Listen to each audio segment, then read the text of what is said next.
And welcome, everyone. Oh my goodness, it's so wonderful to see all of you here, both live in the room and in our virtual Zoom room. Welcome. So the title of our event today is A Unitive Approach to the SDGs, from consciousness to concrete implementation of the 2030 Agenda. This event is hosted by the Unitive Cluster, which is a formal structure of the United Nations. I am Tezkiah Gabriel of Pathways to Peace, and Pathways to Peace is a partner in the Unitive Cluster. I'm so very honored to launch our time together today by sharing a bit about the Unitive Cluster, our commitments, and our work. The United Nations NGO major group Unitive Cluster is a group of UN-designated nonprofit partners focused on unity and grounded in advances in science that confirm the holistic integrity of life on Earth. We are charged with bringing unity, a unified approach, and unitive consciousness to the UN. How much better could that get? And we know that when we truly embrace and then embody a unified perspective, we accelerate progress on the 2030 Agenda. We virtually work ourselves out of our job. There is no longer a need for our services.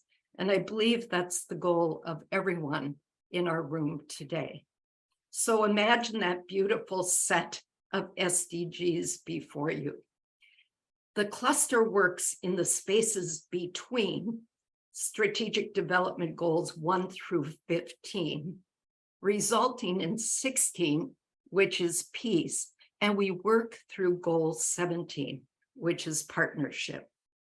The Unitive Cluster serves as a platform for collaborative, transformative, convening, and intervening toward a more unified world. We provide a unitive approach to UN interventions on the cross-cutting issues that reflect the integration, intersectionality, indivisibility, and interlinkages of all SDGs. So in essence, we recognize that unity is not merely a utopian aspiration. Unity is the existential reality of our interdependent, interlinked world. It is also a powerful approach and a tool to accelerating recovery from the pandemic and accomplishing the 2030 Agenda. So again, welcome, and I'll turn the floor over to Joni. Joni? And we'll turn it to Gayatri. We're going to start with the meditation. Hello, everyone, in person, in the room, and in the Zoom room. It's my pleasure to do a very short reflection with you, and I hope you can hear me, those of you on Zoom. I'd like for us to look at the 5 Ps. And I'd like for us to take peace as a spiritual experience, peace as something that is innate to all life, and from which order emerges. And I'd like for us to really look at peace inside of me as my swadharma, as the religion of myself. Religion not in an organized sense, but it is a dharma, a principle of life. Looking at peace as that wise treasure that lies within me, let me emerge its strength and connect it to the other 4 P's.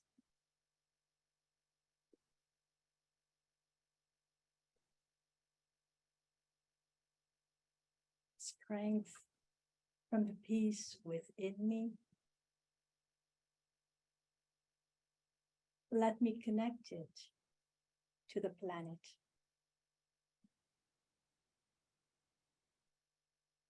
I'm a living being. The planet is a living system.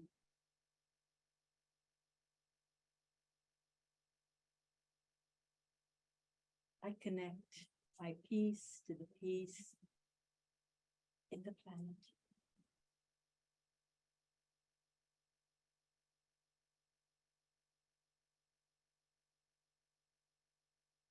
Let me connect my peace to the people living on this planet, to all living beings on this planet. And just as peace is innate in me,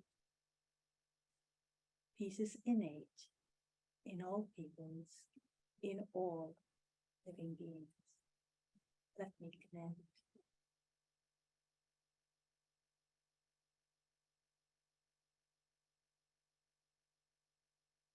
Let me connect my peace, partnership,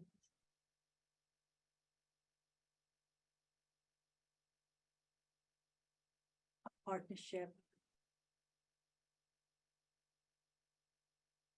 connecting the individual to the planet and the people. A partnership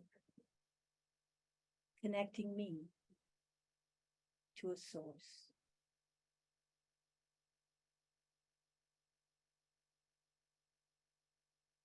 And the core of these partnerships being peace.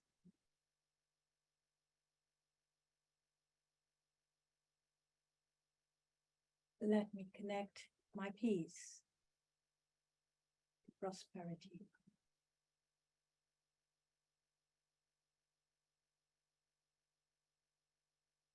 Peace doesn't go in pursuit of happiness. Peace by its nature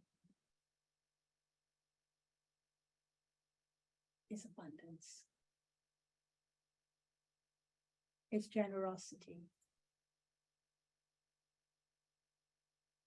It's sharing and caring.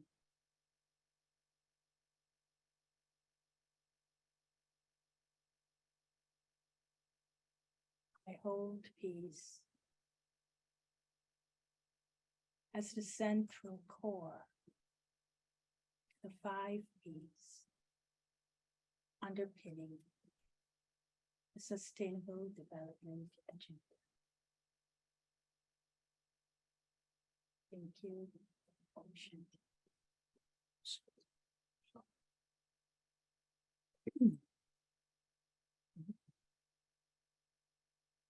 Welcome, everyone. Isn't it wonderful to be in person? Really exciting. And welcome everybody who's joining us from Zoom.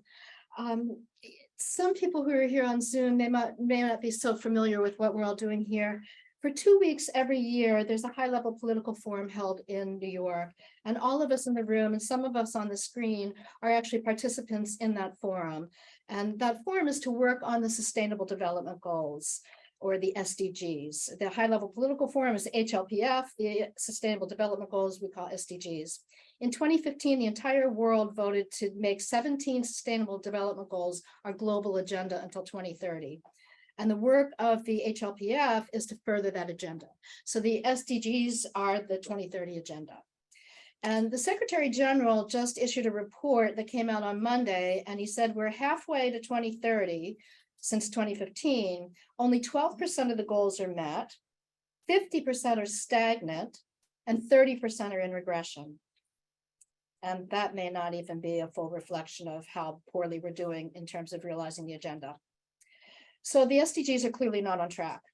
And members of the Unitive Cluster feel that one of the reasons for that is that we need a deeper and a much more integrated approach. And so our Unitive work applies to Goal 17, which is about partnerships, and that's under review every year at the HLPF. But this year, the United Nations has also noted that the importance of integration, intersectionality, indivisibility, and the interlinkages. I think of those as the 4 I's, and they're really central. And so that all the goals are linked to all the other goals. So today, we're not really just focusing on one goal, but we're focusing on establishing a more unitive context for the 2030 agenda as a whole. And we're confronted with some very fundamental contradictions. One is that unity is the most primary objective of the United Nations, yet the underlying narrative within and beyond the UN is one of fragmentation and divisiveness. The Unitive Cluster recognizes that current systems are based on a predominantly separation-based cultural narrative, and that espouses a lot more division and competition, and so much so that, to the point that warfare is considered a norm, and a norm worth fighting for. And so for millennia, our underlying cultural narrative has supported ideas like might makes right. It supported a win-lose mentality at the basis of a lot of our decision-making. And it's implied that survival requires getting over on the next guy. But evolutionary biologists are telling us that survival of the fittest is only true if you include cooperation in your definition of fitness, because cooperators survive. And so again, it's basis of unity. But we have this narrative that's kind of saying something different. And I want to distinguish between narrative and stories. Narrative is that deep, unconscious cultural assumptions that run in the background. It's like fish swimming in water. We're swimming in the cultural narrative without really thinking of narrative as such. Stories are expressions of that narrative. They tell, situations about that narrative, but they don't really question the underlying assumed norms that are in that. So stories are expressions, but the underlying narrative is unspoken generally. So we're making the case today that our underlying narrative is turning out to not just be not a plan for survival, but it's also scientifically inaccurate. And it's antithetical to the 2030 agenda. And it's totally incoherent with all religious and spiritual teachings, not to mention that it often plays out as completely ethically corrupt. And so another contradiction comes up in that unity is commonly misunderstood as some kind of unrealistic utopian aspiration. And that belief puts us in a really untenable position. It puts us in coming together to unite as nations, while we've got this underlying narrative that's telling us that that's not even possible. And so we're caught in that quagmire. So this demonstration today, this session today, is we want to demonstrate that unity is not some kind of pipe dream. And as you'll hear from Jude in a moment, not only is unity possible, but our unity with each other and every other life on the planet is our existential reality. It's not something out there, it's something that's just as so. Unity is not so much something to strive for, but something to wake up into. And that's kind of interesting because that's how Buddhism frames enlightenment. And I think there's a connection there. There's another discrepancy between the UN's mission and the prevailing underlying narrative that's also apparent in how the SDG summit that's coming up in September is being framed. The Secretary General said this SDG summit in September must be a moment of unity to provide a renewed impetus and accelerated actions for reaching the SDGs. So again, unity is recognized as a priority, and yet there's no planned summit programming that addresses unity on its own terms. It's assumed that unity, like all other intangibles, will just happen if we do enough good projects together. But if projects alone were enough, we would already have the world we want, because there are amazingly wonderful projects going on in this world. But we don't lack solutions.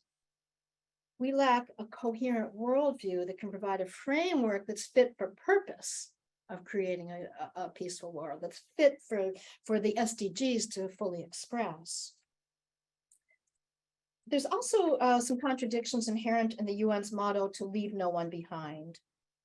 The idea that anybody could be left behind would be incomprehensible to most Indigenous people because their cultures don't tend to be underpinned by a separation-based narrative. Most Indigenous cultures see themselves as one with the land, with each other. They never had that belief that there's the separation. So from a unitive perspective, our work isn't about moving people from the back of the line to the front. And because as long as somebody then is going to be at the end of the line, it's just going to be a different person. As long as there's behind, somebody's going to be in it. So that's what we really have to work on is taking a unitive lens to the very concept of behind, and to ask ourselves, who are we that there's even such a thing as behind? And what do we have to do about that? So we believe as a unitive cluster, what we're working toward is establishing more circular and more holistic norms. And the unitive cluster comes together to put unity front and center and to focus on it at a much deeper level. Our first task is to establish more solid ground for unity by bringing forward cutting-edge science and demonstrating how remarkably coherent that science is with religious and spiritual wisdom, and about what we know about how to live our best lives, what we even know in our own hearts and souls about living our best lives. So right now, there's incoherence there. The UN Charter starts with "We the peoples of the United Nations," and it goes on to promise to unify for the sake of peace and security. But that level of unification spans a much broader spectrum than 17 delineated goals could possibly span. And our session today explores some of the range of that spectrum, starting with recognizing that unity runs much deeper than goals do. And so we need to plumb that depth if we're going to really fulfill the goals. We also recognize that there are systemic prejudices toward bringing ideas like consciousness and spirituality into the UN conversation.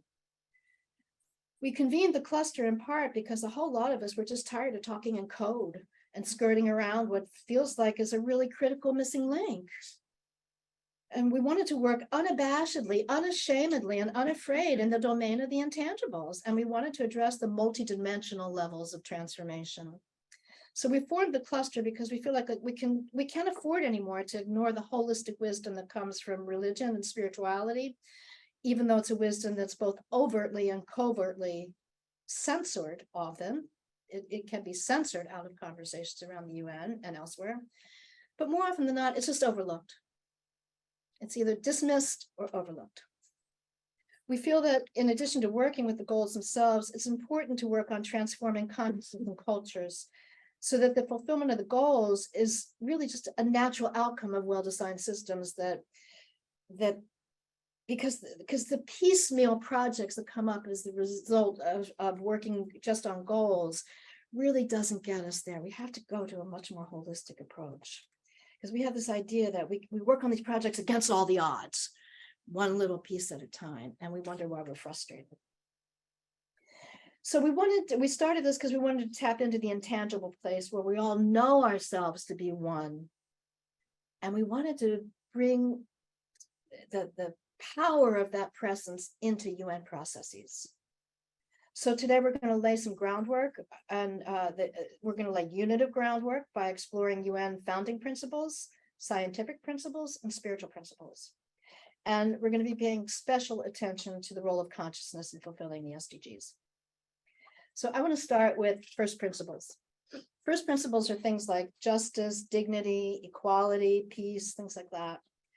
And those first principles are the foundational ethics and values that underpin documents like the United Nations Charter, the Universal Declaration of Human Rights, United Nations Declaration and Program of Action on the Culture of Peace, the Earthwise Constitution, the Earth Charter, and many others. So even though these principles form the bedrock of the entire UN system, they're often considered too unrealistic and too intangible to address directly. They get dismissed as fringy and airy-fairy, and that's led to first principles becoming secondary considerations at best. Most often, they aren't even considered at all because they're intangible. and most of our metrics are based on materialism. So principles may be intangible, but they have everything to do with outcomes because principles play into our values, and values drive behaviors more than any other factors by far, according to tons of studies. Ultimately, behaviors determine whether or not we end up with a livable earth. But behavior is really too superficial to be the primary intervention point. First principles provide access points for managing the SDGs at a deeper, more causal level. So the Unitive Cluster is asking questions like, what if we held first principles as core accountabilities in policymaking? What if we decided to take this historic post-COVID opportunity to set the UN Declaration of Human Rights as our set point, as opposed to using things like GDP as our bottom line? What if first principles became the basis for building new economic and social norms? Imagine the world we'd have if we set first principles as our ground zero conditions. That would be a paradigm change. That's the basis for paradigm change, not behaviors one at a time. They are the result of this deeper underlying consciousness shift. That kind of monumental shift would be a giant leap away from our separation-based norms that inherently accommodate rampant poverty, violence, and climate degradation. A first principles-based approach would establish new fundamentals that are peaceful, compassionate, and earth-friendly. Projects that are constructed on that ground would be rooted very differently, and so they would fruit very differently. COVID brought us new opportunities to redefine normal, to reinvent what we think of as normal. COVID and the global wake-up call on climate instability have helped us recognize that our old normal was never a viable long-term survival plan. But so far, really nothing substantial has changed, unfortunately. So we stand at this precipice with an opportunity for very deep and substantial transformation.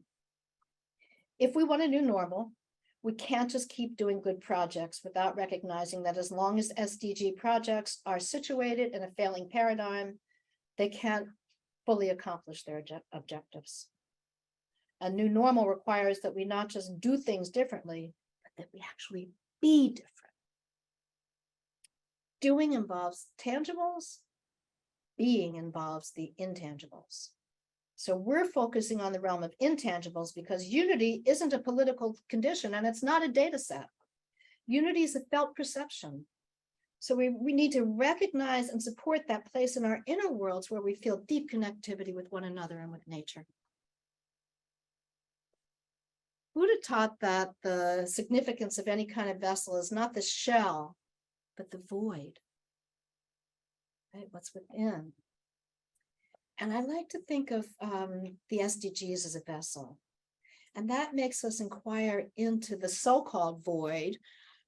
We know the invisible is really 95% of our world. So, is it really a void? That's kind of a misnomer, but I'm going to call it that. So can we put up the SDG slide? So there's the 17 goals are depicted like this usually. And what I'm calling the void is the white space between them. The agenda articulates 17 fragmented pieces of one big whole. And it's critical that we manage the intangibles that run in, around, and through all the goals, because that realm of being is determinant of whether or not we reach the goals. Thank you. The third UN Secretary General U Thant said, "I'm always conscious of the fact that I am a member of the human race. This consciousness prompts me to work for a great human synthesis, which is the implicit goal of the world organization I had the privilege of serving. Long before I was appointed Secretary General, I used to dwell at some length on the oneness of the human community." And UNESCO's constitution says, since wars begin in the minds of men, it is in the minds of men that the defenses of peace must be constructed. And both of these quotes are pointing toward the role of consciousness in creating the world that we want. Consciousness is like the base of an iceberg. You don't see it. It's 95% of the iceberg, but you don't see it. And it totally determines the beingness of the iceberg. It totally determines what happens to the iceberg. It also determines what happens when your boat gets too close to it, right? It is causal, just like consciousness is. Consciousness comes before any actions, and so it has to be addressed in its own terms, and we have to look at what it means in terms of realizing the SDGs, and Gayatri is going to break that down for us in a moment. But for now, I just want to make the point that we have to recognize that every social crisis is first and foremost a crisis of consciousness. We have to face the fact that we cannot fix or sustain our way to a good future because our fundamental conceptual framework, the things that we're trying to fix, our unconscious baseline assumptions, our paradigm, they're inaccurate. They're not suited for purpose, and they're antithetical to reaching the goals. It's time to establish a new scientifically sound and spiritually grounded framework that's fit for purpose of supporting the unitedness in the United Nations. We need to develop beyond divisive and unjust norms by developing unitive consciousness. And by unitive consciousness, I mean that deep, pervasive knowing that our unity is our existential reality, that we have this interdependent, interlinked world, and that's just what's so. Working at the level of consciousness is the only way that we can actually transform social norms rather than just fixing a system that's hardwired for destruction. Working at the level of consciousness is absolutely necessary for us to make the paradigmatic leap toward a world where the SDGs are our lived reality. The shift away from the prevailing separation-based consciousness into unity consciousness is an ontological shift. It's a shift in our very ground of being. It's a shift from settling for the very low bar of merely sustaining to setting our sights on the higher aspiration of mutually thriving in a verdant and peaceful world where all beings go to bed safe, fed, and warm. And so I'm going to now take it over to Jude Caravan, Dr. Jude Caravan. She's going to walk us through how breakthroughs in science are demonstrating that unity is not unrealistic and abstract. She's going to walk into how we can rely on science to move into a lived reality of our unity. Dr. Caravan is a cosmologist, a futurist, a planetary healer, an award-winning author of The Cosmic Hologram and The Story of Gaia, and previously one of the most senior international businesswomen in the UK. And she's also the co-founder of Whole World View. Jude? Thank you, Joni. Thank you, Tez. It's my wholehearted delight to be together with us all today. And I'd just like to, in a few minutes, tell the story of our universe. But it is both a new story and an ancient story. Indigenous teachings, universal wisdom teachings, spirituality-based teachings have guided us to remember that we are inseparable from the whole world. And yet our science has been one of materialism and separation for some time now. And because our secular science has told us that our universe is solely materialistic and made up of separate things, even with clues that are now over 100 years old from quantum physics and more, nonetheless, that's been the prevailing paradigm of a mechanistic world where hierarchies, where conflicts, all that we know are natural outcomes, they're natural behaviors, because we've effectively been suffering far more than COVID, a dis-ease of separation.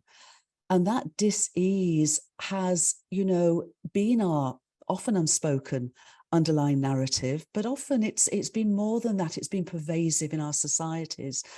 And now that perspective, that paradigm is being turned on its head and converging instead with universal wisdom teachings and indigenous teachings. And in turning it on its head, it's revealing what Tez and what Joni has just described, that unity is not an aspiration, it is our existential reality.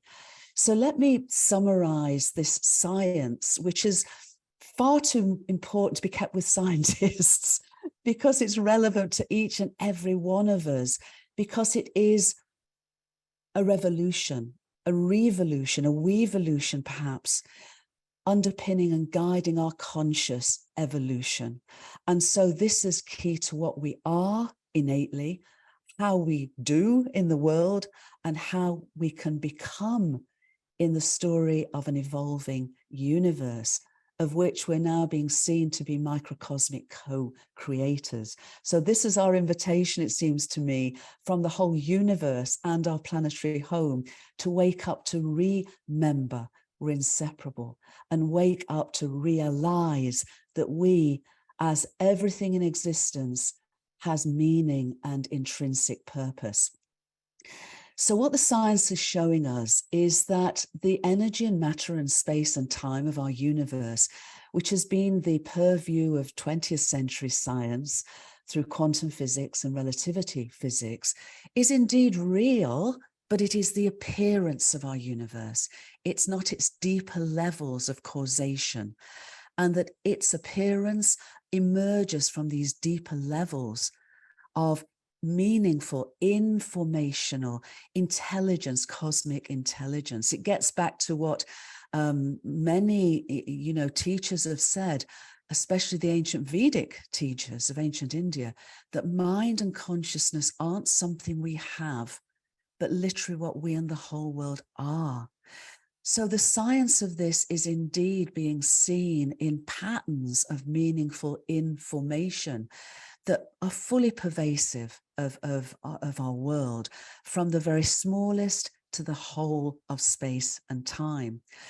Those patterns are innately relational. They are meaningfully informed, and they are holographically manifested.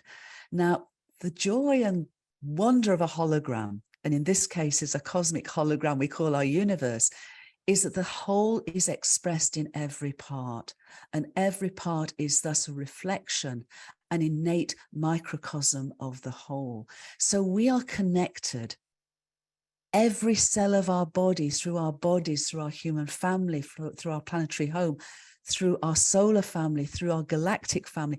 Our holons are literally fractal microcosms, mesocosms of the macrocosm of the whole, which is why when we bring a holistic approach to what we do, we are literally reflecting the whole realization of our universe flowing through the way then we behave in our world. So those patterns of relational information, meaningful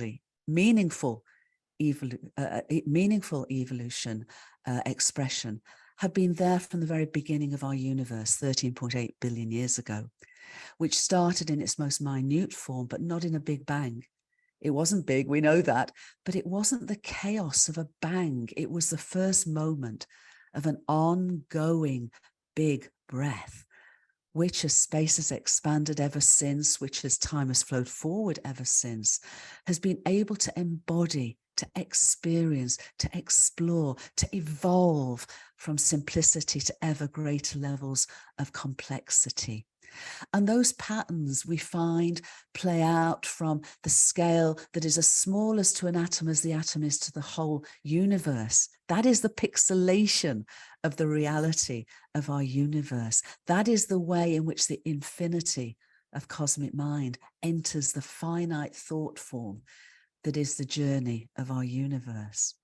And so we find these same fractal patterns at the scale of atoms and up to our planetary home, river systems, weather systems, ecosystems, up to our solar family and the solar wind and the resonant orbits of planets, up to the way that stars congregate in galaxies, up to the way that these patterns are reflected in tiny temperature fluctuations from a relic radiation that fills the whole of space and has done so since very soon after the birth of our universe. We see these same patterns.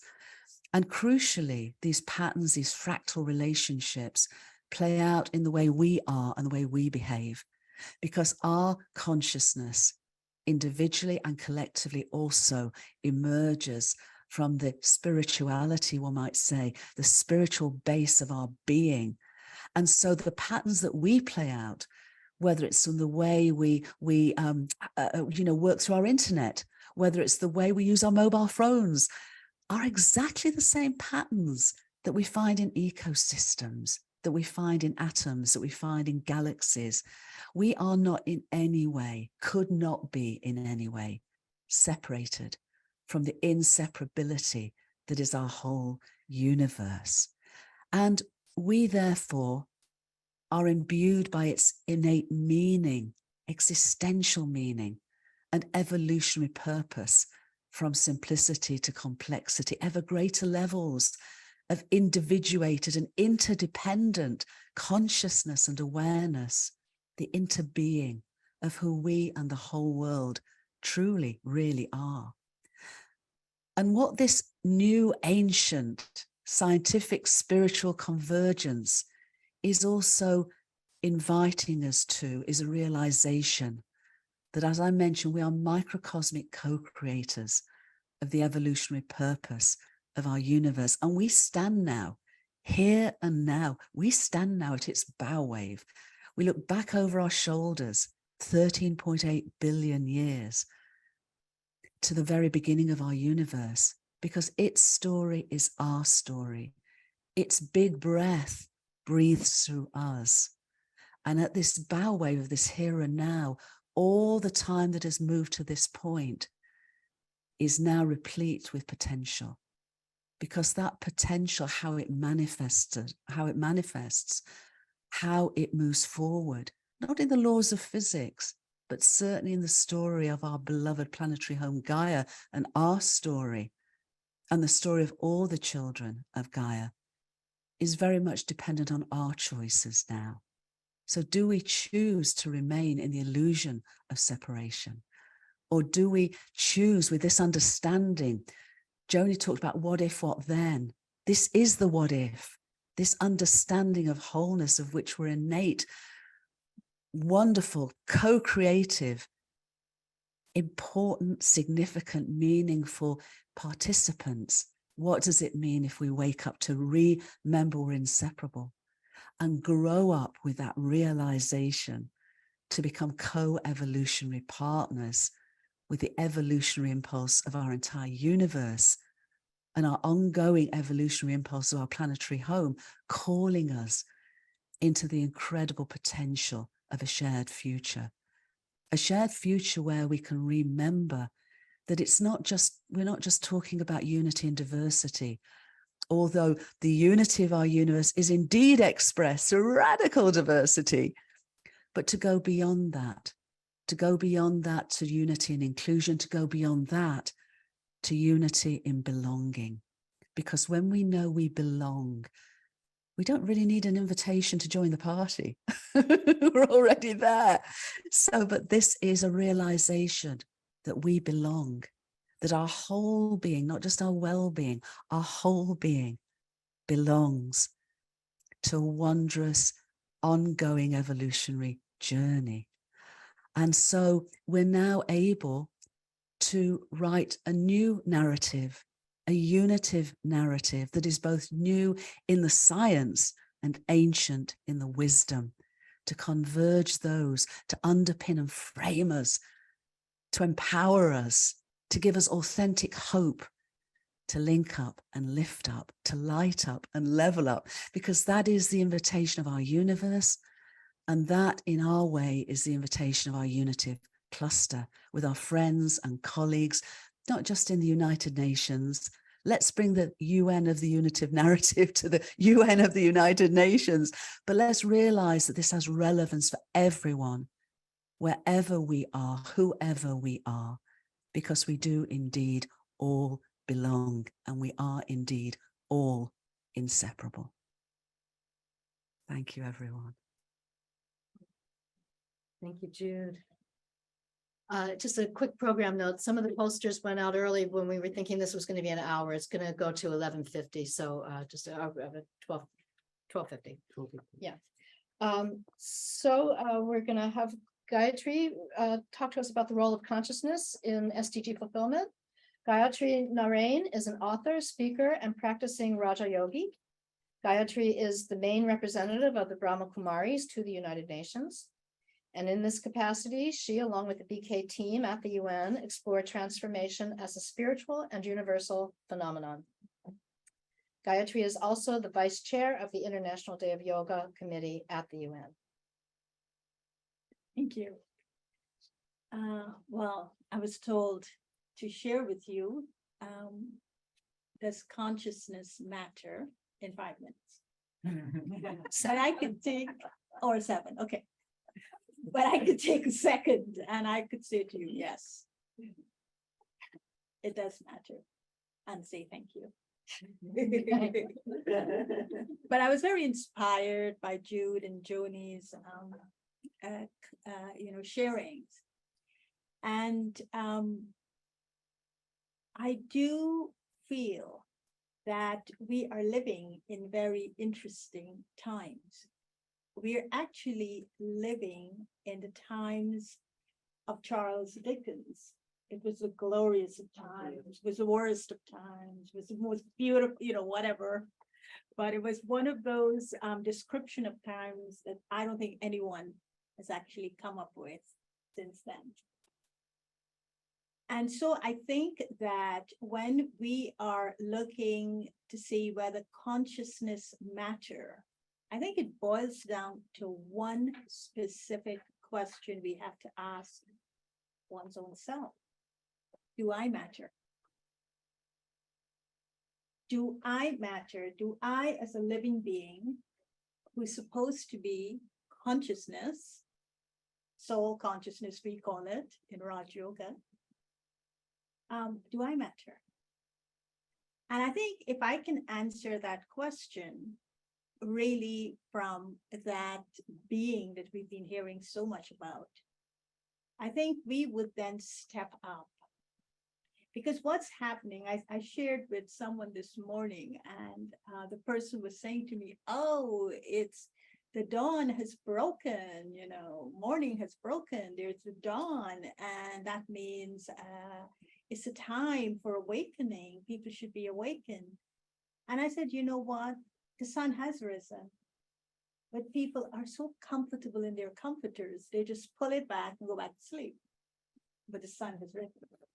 So this is what I'm saying. If it matters, I wouldn't take my comforter and, pull it over me and say, sun has risen, but you know what? I'm so comfortable in this warmth of the sun, I'll just go right back to sleep.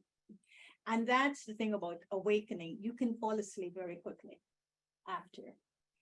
But I think these words that Judy's been using, that Jude has used, I think they're very important. Realize and remember. So when I look at the SDGs, many years, and many of you know that I've been at the UN as an NGO, for decades. And I remember when this word transformation came up, and they said that the SDGs were the agenda was actually grounded in universality and transformation. Universality, I knew north, south, east, west, we're all going to come together. And I think that's where the concept of leaving no one behind. It is not just one part of the world, but it's the whole world coming together. But for transformation, I think that there was something there that wasn't very clear. What do we mean when we say transformation? And so as the co-chair of the International Day of Yoga at the UN, and my partner in divine crime is here, Denise, I started really deeply thinking about yogic silence and the transformation that occurs in yogic silence. But today, as I'm listening to everyone, I think unity, which in Hindi means ekta, it means, ekta means one.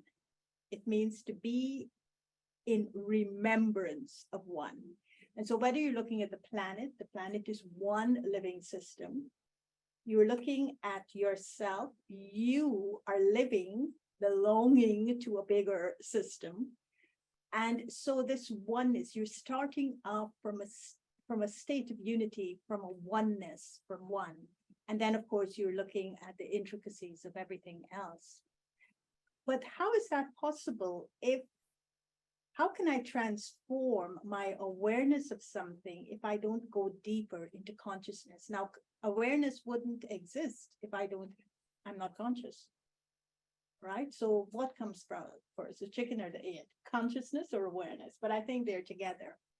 And so when I look at the Sustainable Development Goals agenda, and of course, the goals being the 17 goals, and of course, targets, gets more and more complex. I think we're looking at being at a time in our world when we're being called upon to look at 3 universal principles in relation to transformation, but which also calls on each and every individual living on the planet, each person living on the planet, to also look at themselves and ask the question, do I matter? And I think that these 3 universal questions are actually, principles are actually inclusive of all individuals. I love this idea of the great belonging. And if we belong to something, we will step up. If we belong to something, we just won't come in when the party is going on, but we would want to plan that party, and we would want to contribute something to the party, and we would want to clean up after the party, right? We just won't leave. And so we would all feel part of this great belonging. And so these 3 principles that I would like to ask us to consider when we're looking at this unitive approach is, first of all, the principle that we call the law of karma. So there could be laws as well. What is the relevance of the law of karma now? The law of karma is a universal principle. It is the law of cause and effect. And if we want to have a new narrative, and I think before we could have a new narrative, we need to have a restorative narrative. That restorative narrative is connected to the law of karma of which we all participate. What's the cause and effect? We're looking at our world today. We're saying, wow, look at where our world has come to, climate change. Oh my God, I'm so scared. But is it a fair thing for me to say as an individual, how did I contribute to it? Is it a fair thing for me to say as an individual, how can I make a difference to my world, to this Gaia? I love my name because the only way people know how to pronounce it is when I say Gaia and tree. And they say, oh, we got it. So isn't it fair for me to ask that question about myself? Or is my life business as usual and somebody else will change? And somebody else has got to change it. So I think that's the consciousness we need to have, and it matters. And it needs to have a transformation in our consciousness. And how does that occur? It doesn't occur by living in the domain of the problems, but it occurs from transcending the problems and connecting to a unifying force that we call the higher power, to connecting to ancient wisdom that gives us sense and meaning. And sense and meaning of ancient wisdom is law of karma. How do I turn around the karma that has led me here? How do I elevate individual and collective karma? How do I become an advocate of that? So that's one law as I would ask for us to look at. The second law I think we need to look at, and it comes from science, but I think it also needs to be looked at through spiritual lens, through the lens of consciousness, is the law of entropy. Our world was at one time, it may not have been the Big Bang, it may be this big breath.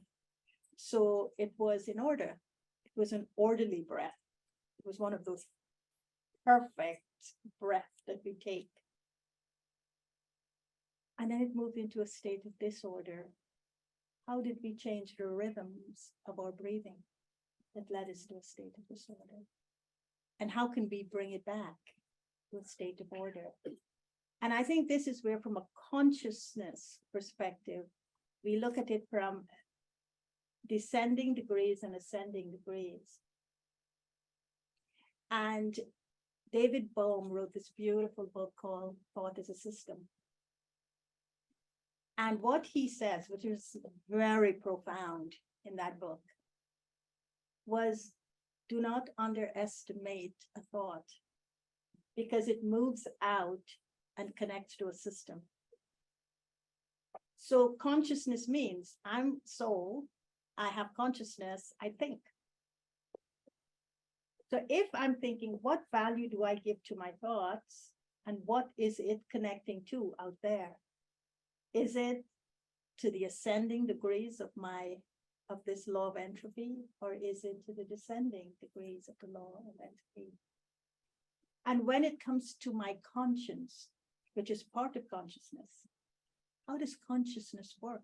How does conscience work? How does this, the Hindi word is vivek. It means for conscience to work, I have to connect it to two things, not just to wisdom, but to love. Does love come from justice, or does justice come from love?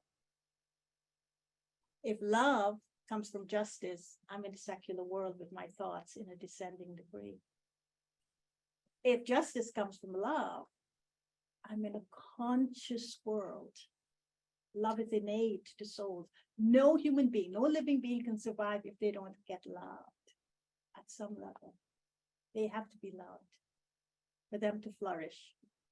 And so if I connect to the love in the conscience, then justice flows from it. So this other law of entropy, I think we have to look at it from the level of consciousness. And the third law that I think, and I'll stop here because I can go on and on. The third law, I would say, is what Jude so beautifully said, and thank you for saying it, is remember. You may call it the law of resonance, you may call it the law of rapport, but I think it is the law of remembrance. And I think that's where transformation occurs. That why do we observe silence? What is yogic silence? It comes from a premise that everything I need to know, I know. Everything, truth, lies within me, latent. And everything I need to know, I already know. I need to remember it. But we would say, the Brahma Kumaris would say, maybe you need a little bit of help, because the soul is so, the truth is so suppressed in the soul by layers and layers and layers of illusions, Maya. We call it Maya. So to remove the illusion, you need a little bit of a laser surgery done. So this laser surgery would come from our connection to a higher power. And you would see that higher power in any way you choose. But connect to something higher so that that narrative of our world is restored. And the newness comes from the truth of what has to be repaired and what has to be realized. So thank you very much for listening to me. And I'm going to the Parliament of World Religions, and I hope I could convince some of you who decided not to go, because I think you're needed there. And it's a call to conscience. And what is this conscience we're calling on? I think it's very, very important to look at from a unitive perspective, in terms of, and why I say it, I close with this story. Many, many years ago, I was doing a project called Visions of a Better World at the UN. And it was a follow-up to the International Year of Peace. And many of you may not have been here then, 1986. And then from that, we did a Peace Messengers. They created this Peace Messenger initiative, and we did one that was called Global Cooperation for a Better World. And the question was, what is your vision of a better world? Tell us what you want. We don't want to hear what you don't want. Just tell us what you want. And so there was a process to tell us what you wanted. And so we were interviewing different people, and I interviewed a representative from Greece, a diplomat. And he said to me, there's one thing that if we could get human beings to change, and it has to be from a level of consciousness, it's the human conscience. That is the only weapon that, and he was using the word weapon, that's the only weapon that would change the direction of this world at all levels. And so why consciousness matters? It matters because it's the only domain in which conscience can change. And that's what is required. Thank you all. Thank you. I'm so glad you brought up the word love. You know, when we applied to the UN to form the cluster, we actually had the words love and consciousness in our application. And I think that was already transformational. Now, just to enter it in. So science confirms what all the major religions have said, and also what indigenous wisdom tells us. And Michael Galloway is now going to help connect the dots for us. Michael is the director of the New York offices of World Goodwill and its parent company, the Lucis Trust. Through its many activities, the organization aims to mobilize the energy of goodwill and to foster a universal spiritual perspective of the future through meditation and study of the underlying causes of major world problems. Thank you so much, Joni, and thank you so much, Gayatri and Jude, and everybody, of course, that's joining us here today. It's really a privilege to be able to sit here and talk about unitive consciousness and SDG implementation. And I'd like to begin by stating that it is my very strong opinion that, and sort of to put this in perspective, I think is important, that the SDGs are by far one of the greatest triumphs of multilateralism and international development ever. And I say this despite the fact that we are not on target to meet the 169 targets of the 2030 agenda by 2030.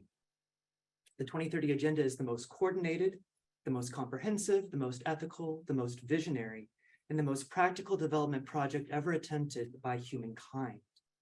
And the spirit of unity and goodwill is certainly alive in this project and woven throughout it, from its inception through its implementation. And definitely we can feel it building now as there's this great push towards 2030 and beyond. And so the question then becomes, what role can unitive consciousness play in moving us towards full implementation of the 2030 agenda and also the work of the UN more broadly? And I think to answer that question, it's important for us to first be very clear about what unitive consciousness is. And so to me, that's one of the most important things we're really doing here is just, what is that? Answering that question, what is unitive consciousness, first of all?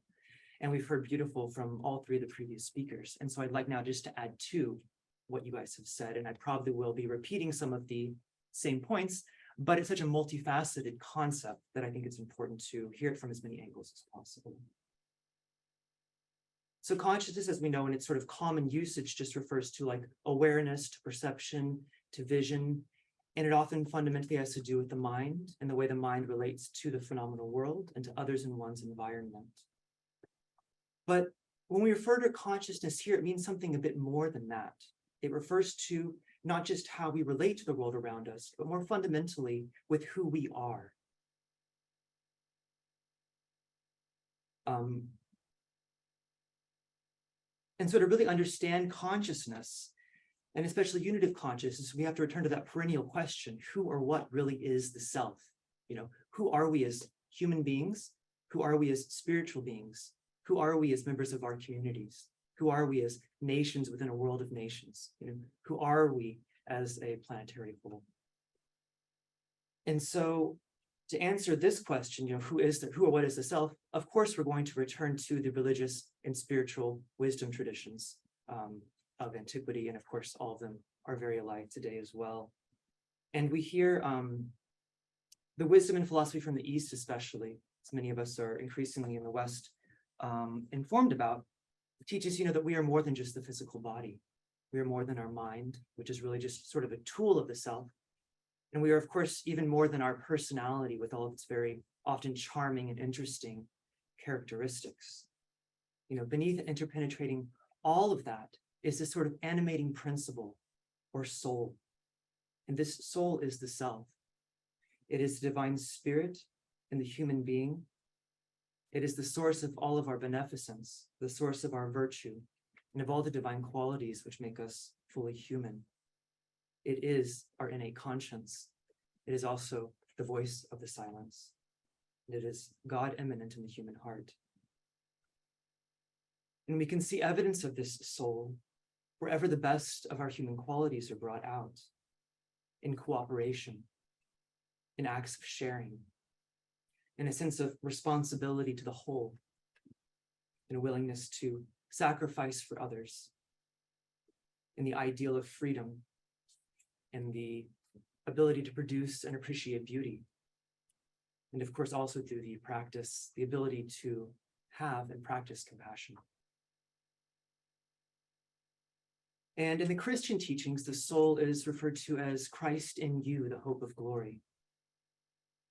And in the East, we have a very important text, the Bhagavad Gita, which teaches that stripped of every illusion and limitation, the self or Atma is in fact one with Brahma or God, which permeates all things with but a fraction of itself and yet remains. And this spiritual text perfectly and beautifully resolves the paradox of God immanent and God transcendent. And this is an absolutely essential part of unitive consciousness, that God, soul, matter, humanity, the planet, nature itself are all one, essentially, even though necessarily diverse and separate in manifestation and appearance. And importantly, the soul on its own plane has always known this to be true, for we are told that the soul knows itself to be one with all souls. And when that soul is awakened, we as souls in manifestation can begin to embody that fact.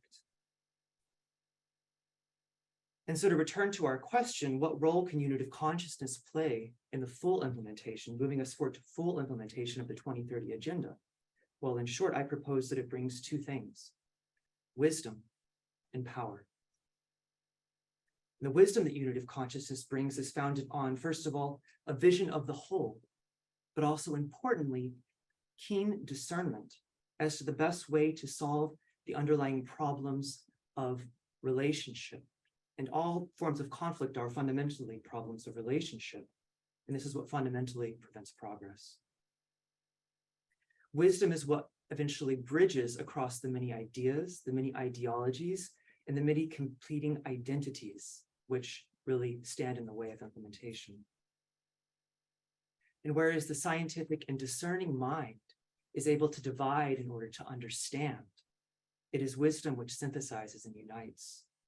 And when these two work in harmony, the mind, and importantly, the self, becomes a creative force founded on both truth and unity in equal measure.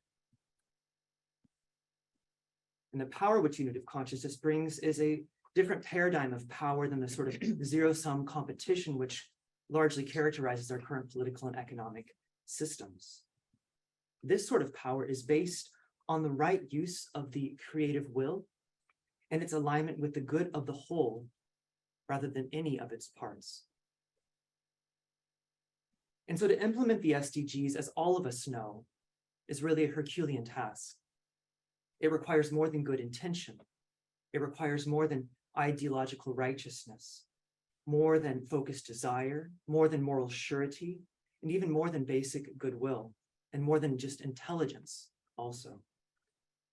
A task of this magnitude requires a real and focused use of the will, not by a few or even many individuals, but by the many groups, the many communities, the many nations, working often, apparently, and necessarily along different and seemingly conflicting lines.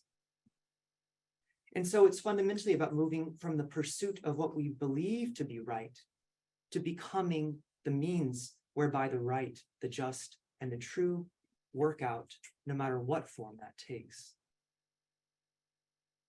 And so importantly, it's not about changing who we are to fit into some mold of unitive consciousness. It's about becoming who we are as nations, as communities, and of course, as individuals, and of course, as a planetary whole and an integral part of nature. And so unitive consciousness is what will take us from unity as a goal and an ideal to a state of actually becoming and embodying the principles which underlie the goals themselves, those first principles which Joni talked about. And unless we can embody these principles, these principles really are the spirit of the goals themselves, unless we can embody them, the material targets, where there's so much focus these days, which are of course very necessary, without embodying those principles, those material targets will ultimately fail in their effects, even if they are achieved in the end.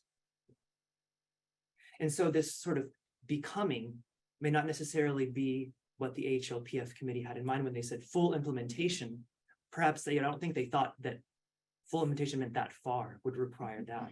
Probably they thought of it as something that you would do, but it really is a state of becoming. And I think, and many of us here, I believe, would also agree that this is what is really required for the full achievement of these goals at last and for all.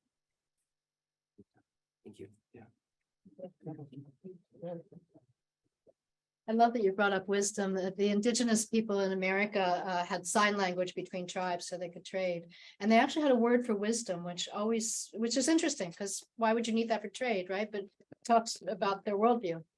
And the sign was to touch the head and touch the heart and bring it together. And that's kind of what we're saying, is bring the heart back into the conversation, into the equation. So we're gonna move on now to just an open discussion. We have 3 questions. Tara, if you can put them up. Hopefully you have a I slide. don't know if we have the slide for that, actually. No, we probably don't. That's my fault. Yeah. So we can read them off, and Tara, if you want to watch the chat, and Tara would be we are getting closer on time, so Tara will be the spokesperson for whatever she minds from the chat. And friends in the room, first of all, just ask you to respond from what you've heard today. Does anyone have any thoughts?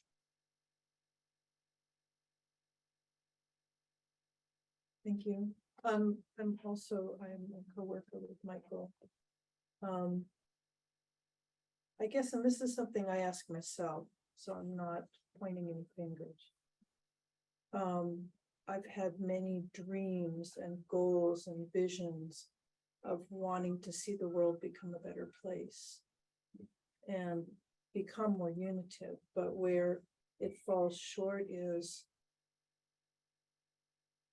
how do I do that? How does that transformation happen?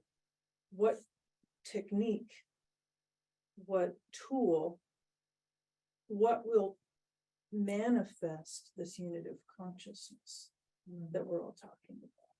Great question. I'm going to surface up a little bit more, and maybe you can take that question as we move on. Let me just put out the questions that we wanted to put into the mix here, and that we're not stuck with these questions, but we wanted to ask, how do we put the unitivity back into the UN? And we'll go to Jude for a response to that first. And the second question is, what's the potential of working more specifically with unitive consciousness, and what are ways to overcome challenges to working at that level of consciousness? And really looking at with consciousness being like a forbidden frontier, right? A forbidden territory. Like, how do we break through that? And what would look different, and what would change with regard to SDG fulfillment if we were to develop unitive consciousness?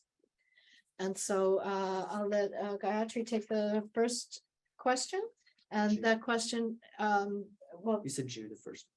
well, Gayatri's going to respond to the first in the audience, sorry. and then- Yeah. And so the question was, how do we take this into ourselves? How do we work on this from an individual perspective? Am I capturing your question? And I think it's connected to transformation, right? What is it you do? Well, we only have control of our own consciousness in that regard, but obviously everybody can contribute. Right. But anyway, I could continue on, but Well, when we're talking to people, you have your forum, your venue, place that you work within. How do you inspire those people you're talking to do that work, to make that change within themselves? So how do we To inspire co- people to add make the their change? quota to that transformation. Thank you. You still want me to do it? Okay. I think you alluded to it, and that is when you're looking at consciousness. I was speaking to a group of UNDP people, their well-being group, and their question to me was similar. How could I inspire them to do something that would help their well-being, would help them? And I think that what I liked about your presentation is that you alluded to this trajectory that we all have, but it's not exclusive to us. You see, the thing about consciousness, it is not something that you could apply to yourself and it doesn't have impact. It does have impact, but you don't have perhaps a matrix to measure it. And so this alignment, I call it a spiritual trajectory, for us to always be aware of is, how do I operate? How do I show up? And how does my presence inspire from showing up in a certain way? And this spiritual trajectory is actually the alignment of your awareness with your attitude, with your vision or your perception, and then with your action. And once you have this in alignment, then whatever you do has got wide-reaching, far-reaching impact that you will never be able to measure. And that's the thing about consciousness. It's a consistency of using certain methods that you know when applied are having elevate, I would go beyond positive, are actually having elevated impact on others.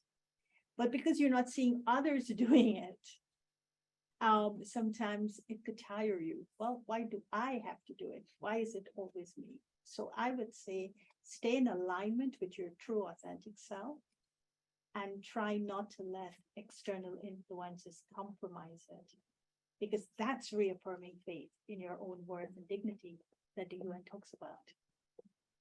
There's no one else who could do that for you. You do it for yourself, and then you show up with that presence, and it does have great, great impact on others and give them hope. Thank you. So Jude, how do we put the unity back into the UN, or maybe for the first time in the UN? I don't think it's the first time, Joni, but it's really not really been there for a long time. I'd like to expand this beyond this, because this is more than the UN. This is more than the United Nations. This is relevant to every single person on Earth, because this is who we are. And so it seems to me that we can do this, but it's more about us attuning and aligning with the evolutionary impulse of the universe flowing through us. You know, you often say, Joni, that this conversation could not have been had even a few years ago.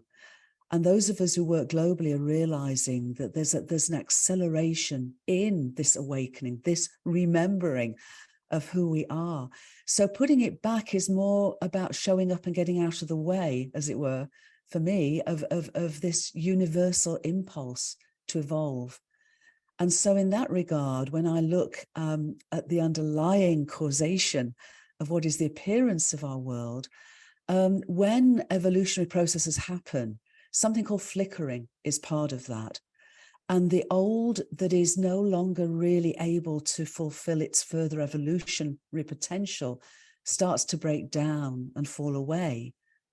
And what is able to then take on that evolutionary impulse begins to form, begins to crystallize, begins to cohere. And that's what I'm feeling. So the more of us that are willing to link up and lift up and level up and light up together, as we're doing, but many, many, many others around the world are doing, that of its very nature is embodying that impulse, is empowering that impulse. So, you know, Churchill in the Second World War talked about keep on keeping on. He was a bit ruder than that, but it was the same idea. So it seems to me that just basing all that we are on the sort of the unitive narrative and the unitive principles that Sister Gayatri and Michael have spoken about so beautifully, is how we bring things forward. We can't impose this, but it's an invitation. But it's an invitation that it's not just us extending. It's an invitation that our universe is extending through us at this pivotal moment in our human story and our planetary story. Yes, and I think that partly answers your question too about, you know, that it's really not a question of bringing people in or proselytizing this. It's a question of just relaxing into the flow of it. And it's already so, and there's such a critical mass, and not everybody's going to be convinced or come along. And so, you know, bless that and know that there is such a groundswell, and just be in the confidence of that, the knowing of that. So do we have people online, Tara, who have So we something do up? have a few questions and a few answers in the chat. So I'll read 2 of the answers, and then Lysenko would like to share her answer out loud. So Elena has shared that in answer to the first question, I would like to say that we have to seek consensus, that nothing that is ultimately unitive really works. The building of consensus is the real challenge. And Matthew shared that ultimately the evolution of our world and the implementation of global goals for a sustainable and prosperous world will depend a lot on the awakening and evolution of people's consciousness and knowing of life's purposes. And this will be catalyzed by those who have awakened.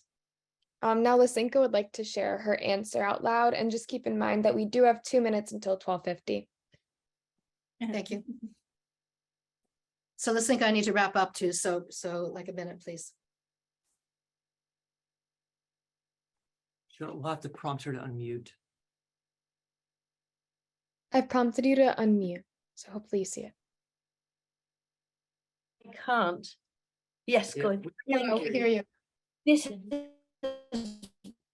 an amazing side event, and tomorrow we will be holding a next step also with the Brahma Kumaris, but on the Fifth Avenue Meditation Center, where we're going to tap into this deep level, and from that all participants will be exploring in different working groups how we can actually build the necessary unity at the global level, which will be necessary if we're even going to take a next step for the Sustainable Development Goals. I will put the link into the chat for anybody who wants to come. It'll be at noon, and light refreshments will be served. Thank you, Thank Lysenko. Okay. Just interject. Quickly. So we're talking about a unitive narrative. We're not talking, I'm not here to talk about unity per se. I am here to talk about the diversity that envelops this unity that is beyond my comprehension. The chaos is going to come at us full force, and it is going to feel demoralizing at one level of consciousness. But at the love level of consciousness, one doesn't have to be kind of so committed to this one way of seeing unity, and to just trust that the love you share is all you have to be really powerful. Thank you. Well said. Good way to wrap up too. There has never, ever been a time like the present to go all in on what's spelled out at the core of every religion, to go all in on our highest vision of a just, compassionate, happy, and well humanity thriving on a thriving planet. That's what we're here for. We really appreciate the Brahma Kumaris for hosting us today. We appreciate everyone who's been part of this, our interns and Michael, this is Trust support, and we welcome those of you who are on it. We're out of time, I'm sorry. We're those of you who are on the ground at the UN who have UN credentials, we welcome you to join the Unitive Cluster. And that meeting will start at 1 o'clock. We have our monthly meeting on the second Fridays of every month. And for those of you online, it's a different Zoom link. And so check your registration.